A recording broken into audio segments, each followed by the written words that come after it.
계란 말아먹고 경제 말아먹고 나라를 통째로 말아먹게 생겼습니다. 윤석열 대통령은 지난해 8월 2일 낮 12시 7분, 12시 43분, 12시 57분 총 3차례 개인 휴대폰으로 이종섭 국방부 장관에게 통화를 한 것으로 드러났습니다. 언론 보도에 따르면 첫 번째 통화는 해병대 수사단이 경북경찰청에 수사 자료가 이첩된 시각으로부터 17분이 지난 시점이고 두 번째, 세 번째 통화 사이에 박정훈 대령 보직 해임이 통보된 시점이라고 합니다. 윤석열, 이종섭 간의 통화 사실이 대대적으로 알려진 후 대통령실 고위 관계자는 통화할 당시 최상병 사건 관련 논의는 이루어지지 않았다는 입장을 밝혔다고 합니다. 정말 우연의 일치일까요? 윤석열 대통령과 이종섭 장관과의 통화가 수사자료 회수와 박정훈 대령 보직 해임과 아무런 상관이 없을까요? 대통령실의 해명이 사실이라면 윤석열 대통령은 정말 억울하시겠습니다. 대통령과 국무위원인 국방부 장관과 개인 휴대폰으로 3차례 통화할 수도 있는 일인데 국민들은 많은 의혹을 갖고 있으니 이 일을 어쩌면 좋을까요? 대통령의 억울함을 풀기 위해서라도 야당이 주장하는 특검을 받아들였어야죠. 특검을 거부하는 자가 범인이라는 억울함, 죄를 지었으니까 특검을 거부한다는 세간의 눈총을 특검 수용으로 푸셨어야죠. 특검을 통해 윤 대통령의 결백을 입증했어야 하는데 잠시 정무적 판단 미스로 이를 망쳤다면 다시 기회를 드리겠습니다. 최상병 특검법을 다시 통과시킬 테니 이번에는 거부권 행사하지 말고 수용하기 바랍니다. 특검을 통해 윤석열 대통령과 이종섭 국방부 장관과의 통화 내용도 밝혀져서 두 사람의 통화가 국익을 위한 애국적 통화였음을 밝혀주시기 바랍니다. 지나가는 소가 턱 빠지게 웃다가 기절 초풍할 우를 범하지 않길 바랍니다. 최상병 특검법의 재의결이 무산되고 통과된 법 중 윤석열 대통령은 여야 합의 없이 통과시켰다며 민주유공자법 등 4개 법안을 거부했습니다. 그 4개 법안 중에는 국민의힘 소속 홍문표 의원이 대표 발의한 농업회의소 법안, 지속가능한 한우 산업을 위한 지원 법안도 포함되어 있습니다. 농어민과 한우 농가가 뭔 죄입니까?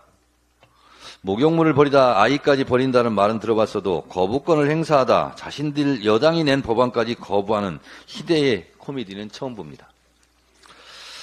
국회법 정신은 여야 합의가 아니라 협의로 되어 있고 협의가 되면 좋겠지만 협의가 안 되면 다수결로 처리하라고 되어 있고 헌법 제49조도 국회 의사결정은 다수결로 하라고 되어 있습니다. 여야 합의 없는 법안은 모조리 대통령 거부권을 행사한다면 지금까지 14번인데 앞으로 140번, 1400번 대통령 거부권 행사를 보게 될지도 모르겠습니다. 명확한 삼권분립, 헌법 정신 위배고 국민에 대한 항명입니다. 윤석열 대통령은 국민 명령에 대한 항명수계입니까? 여야 합의가 있어야만 법 통과를 수용한다는 것은 총선 불복입니다. 총선 때 한 표라도 한 석이라도 더 얻기 위해 여야가 피 튀기는 경쟁을 하는 것은 다수결 원칙 때문에 그렇습니다. 헌법, 국회법에서 정한 다수결 원칙을 부정한다면 굳이 총선을 치를 필요가 없습니다. 소수 정당이 돼도 합의해야만 법이 통과된다면 뭐하러 총선을 치릅니까? 가위바위보 해서 150대 150으로 여야 동수로 의석을 나눠 가지면 되지 않습니까? 대통령 선거도 굳이 할 필요 없습니다.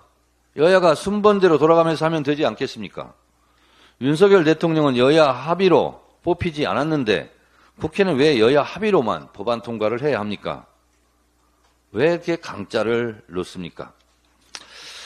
국회 개원은 법대로 할 텐데 국회 개원은 대통령 거부권이 없어서 참 다행입니다. 국회 개원은 다수결 원칙으로 하루빨리 열어야 합니다. 박찬대 원내대표가 잘 해주시리라 믿습니다. 헌법, 민주주의 근간을 부정하는 반헌법, 반민주적 거부권 행태는 곧 국민적 저항과 국민적 심판을 면키 어려울 것입니다. 일본 초계기의 한국 영공 침범 행위에 대해 일본 사과 없이 5년 만에 봉합되었다고 합니다. 이런 식이면 독도가 자기네 땅이라고 우기는 일본에 대해서도 너그럽게 양해해 줄 겁니까? 대일 굴종 외교의 끝판왕이 신기록을 계속 작성할 것 같은데 윤석열 정권 내 친일을 넘어 뼛속까지 일본인인 몇 명이 혹시 암약하고 있는 거 아닙니까? 계란 말아먹고 경제 말아먹고 외교 말아먹고 최상병 진실 말아먹고 이러다 정말 나라를 통째로 말아먹게 생겼습니다. 이 나라의 주인인 국민들이 들고 일어날 때가 점점 다가오고 있습니다. 정권과 국민이 싸우면 결국 국민이 이깁니다. 국민들 사이에서 점점 대통령 탄핵 열기가 높아지고 있다는 엄연한 현실을 직시하기 바랍니다. 대통령 지지율도 위험수위입니다. 바다로 향하는 강물을 아무도 막지 못한다는 자연의 순리를 거역하지 않기 바랍니다. 순천자는 흥하고 역천자는 망하게 되어 있습니다.